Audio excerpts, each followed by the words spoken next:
bin Johannes Tang. Ich habe hier in Bochum Geografie und Biologie studiert fürs Lehramt. Und dann gab es aber die wunderbare Gelegenheit, diesen alten Fachwerkhof, den Hof Bergmann, zu pachten. Ja, der Hof Bergmann ist ja ein Projekt für viele Menschen, für die Gemeinschaft. Und jetzt, wo wir den Hof kaufen können, endlich, ist es uns einfach auch ein Anliegen, dass dieser Hof und der Gemeinschaftsgarten auch von der Gemeinschaft getragen wird. Also von der Gemeinschaft für die Gemeinschaft.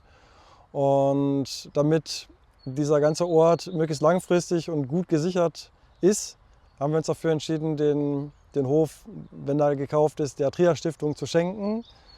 Die verwaltet den dann und verpachtet das Grundstück an uns wieder zurück. Und so sind wir nicht die Eigentümer und sind halt auch nicht in der Lage, das Ganze zu verkorksen, also es zu verspielen. Ne, wichtige grundlegende Ziele wie den Gemeinschaftsgarten einfach zu kippen irgendwann oder zu sagen, jetzt haben wir keine Lust mehr, wir verkaufen das Ganze an irgendeinen Investor. Genau, also wir wollen den Hof langfristig sichern mit Hilfe der Trias Stiftung und sind dafür angewiesen auf möglichst viele Spenden von Menschen, die die Welt bunter, schöner, grüner, biodiverser machen wollen. Das ganze Projekt lebt davon, nicht nur, dass Leute Geld geben, das war bis jetzt nicht so die große Sache. Das Projekt hat bis jetzt hauptsächlich davon gelebt, dass Menschen ihre Zeit geben, ihr Wissen teilen und auch vielleicht Werkzeuge im Keller stehen haben, die sie nicht brauchen oder sonstige Ressourcen. Also genau. Ich würde natürlich auch gerne viel Geld geben, aber dadurch, dass ich jetzt die letzten 13 Jahre eine volle Stelle in Ehrenamt mache sozusagen, ohne dass es dafür Geld gibt, habe ich natürlich auch kein volles Konto. Und das gilt auch für alle Menschen, die sonst hier leben, dass einfach sehr viel Zeit drauf geht, um dieses Grundstück zu erhalten, um dieses Projekt zu entwickeln. Und dementsprechend ist halt der klassische Finanzierungsweg nicht drin. Und es soll ja auch nicht in Privathände geraten, sondern es soll eben der Gemeinschaft gehören und der Spekulation entzogen werden. Seitdem ich an diesem Ort hier bin, recht wenig in die Stadt komme. Also es hängt natürlich alles zusammen so, ne? Wir sind, wenn man so sieht, eigentlich im historischen Zentrum von Bochum, wenn man so will, direkt neben dem Haus Lehr. Ne? Also hier eigentlich, hat eigentlich so die Sesshaftwerdung stattgefunden, auf den guten Äckern sozusagen. Und na klar ist jetzt der Lebensmittelpunkt vieler Menschen woanders, mitten in der Stadt. Ja, ich komme natürlich in die Stadt und für mich ist das jedes Mal so ein kleiner Kulturschock, wenn man so will. Also Straßen, Autos, Beton, ne, Hektik, das sind so viele Sachen, auf die ich gerne verzichten kann.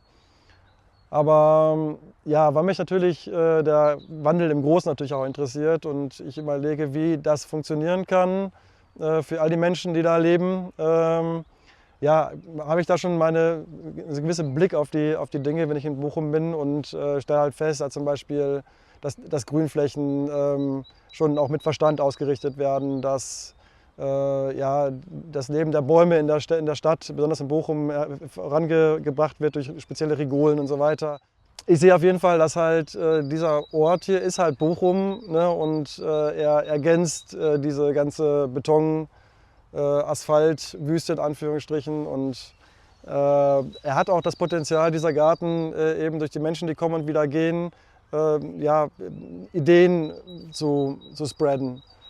Es gibt viele Menschen, die eine Zeit lang herkommen und sich die Ideen sammeln und Konzepte sich angucken und mit denen dann gehen und die woanders wieder umsetzen. Und so habe ich schon festgestellt, dass über die Jahre Dinge, die hier quasi angestoßen wurden, in der Stadt irgendwie umgesetzt werden. Jetzt vielleicht nicht im Großen, das sind eher kleine Dinge.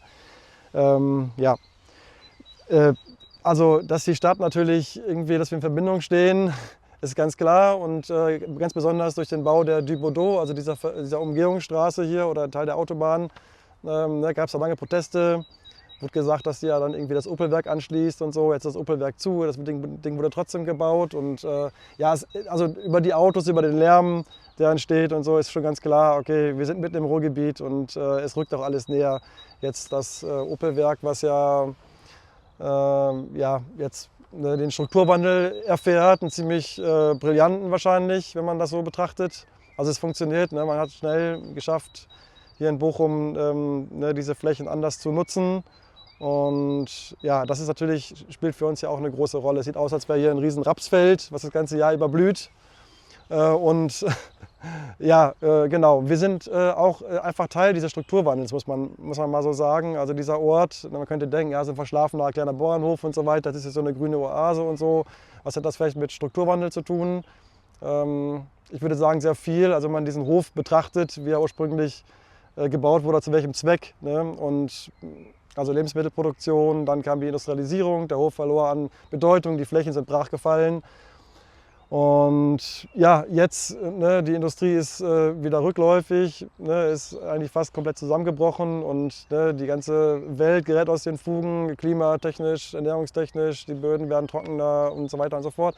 Ja, und wir überlegen, was sind jetzt Alternativen? Und die Alternativen sind ganz klar, wieder zurückzukommen zu dieser Produktion, Primärproduktion im Anführungsstrichen, also ne, Lebensmittel im städtischen Umfeld zu produzieren, ohne dass dann so lange Transportwege anfallen, ohne dass viele Pestizide, Fungizide und so weiter, ohne dass halt ja, Ökosysteme auch zerstört werden. Mega wichtig, dass solche Orte auch ja, eine Zukunft haben. Ne? Und das fängt damit an, dass sie halt gesichert sind, finanziell. Jetzt ist es noch so, dass der Hof in privater Hand ist und wir das Ganze pachten. Aktuell sind wir sozusagen in dem Prozess des Kaufes und ja, wenn das alles gelingt, ich gehe davon aus, dass es alles gelingt, dann haben wir den Hof gekauft in 2, 3 Jahren und werden ihn dann sukzessive sanieren, also natürlich im Sinne des Denkmalamtes, aber im Sinne von mehr Wohnraum schaffen, weil der ist bitter nötig. Hier leben 10 Menschen mit Kindern und Tendenz steigend, also die Nachfrage ist groß. Und genau, wir sehen, oder ich sehe in 15 Jahren einen ausgebauten, modernisierten Fachwerkhof mit all seinen historischen Bezügen und ein Grundstück, das einfach seinesgleichen sucht, also biodivers gestaltet, voll mit Leben, voll mit Möglichkeiten für Mensch und Tier. Und das muss ich an der Stelle vielleicht nochmal erwähnen. Viele denken, Naturschutz bedeutet, dass man sich als Mensch zurückzieht und der Natur den Raum überlässt.